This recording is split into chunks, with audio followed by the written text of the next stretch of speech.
So we've looked at, or we are looking at frames for learning. So let's see if we can analyze frames. Analyzing frames is essentially about trying to discover, trying to uncover our underlying assumptions and values which are held within the frames. Let's look at an example. An example of a frame could be about education within a country and the way education is viewed as a problematic situation.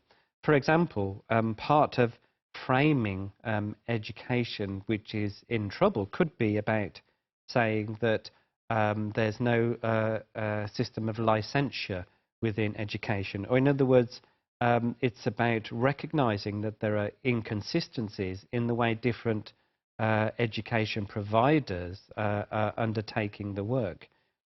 We can actually look at the quality of teachers' education within that same frame in terms of how teachers are being prepared consistently for work in education, and the differences, the inconsistencies between different training providers for teachers.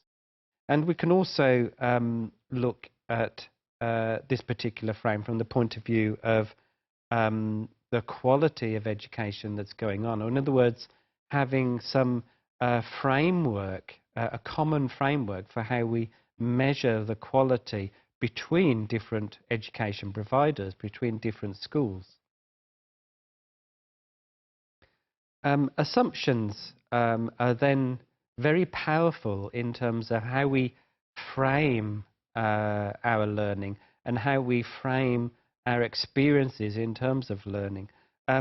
Assumptions, just to be clear about them, are essentially the ways that we view the world, and there are different ways that we can talk about assumptions. An example I have here is to say that 90% of students are happy in our school. That's an assumption that we might make as a teacher. Another assumption is that education improves the quality of life. Again, that's another assumption that we might make as a teacher. And we can look at these two assumptions from two different perspectives. The assumption about the first idea there is that it's situational. We can have assumptions about the situations in which we work. And the other assumption there is then quite theoretical. It's not from direct experience that we draw, but from the discussions, the dialogues that occur theoretically about the issue. And in a way, then, our assumptions are not explicit, not necessarily explicit to other people, and sometimes not explicit to ourselves. They're quite tacit. They're perhaps undefined, although we can hold them quite strongly.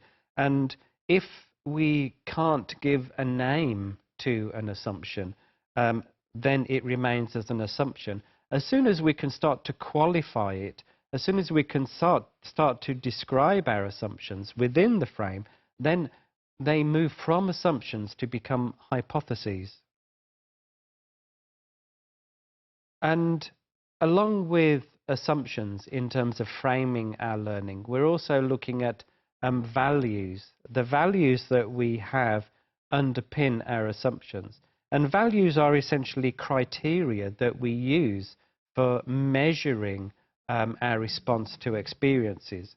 It is a process by which we define what's good and what's bad, what's right and what's wrong. And every time we try to evaluate a situation, we have assumptions about that, but we're always drawing on the values that we hold in order to interpret it. And so, in terms of the example we were looking at, the values of the quality of teacher education is really an example of what we think should be uniform, what should be consistent, and therefore what is inconsistent.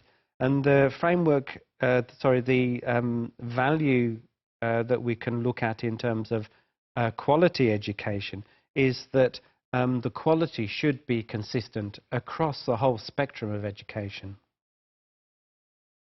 And so, very much then, frames for learning are about boxes in which we place information, and the reflective practitioner then is always questioning these boxes and trying to think outside of the box in order to get wider perspectives and a wider clarity of understanding about the experience.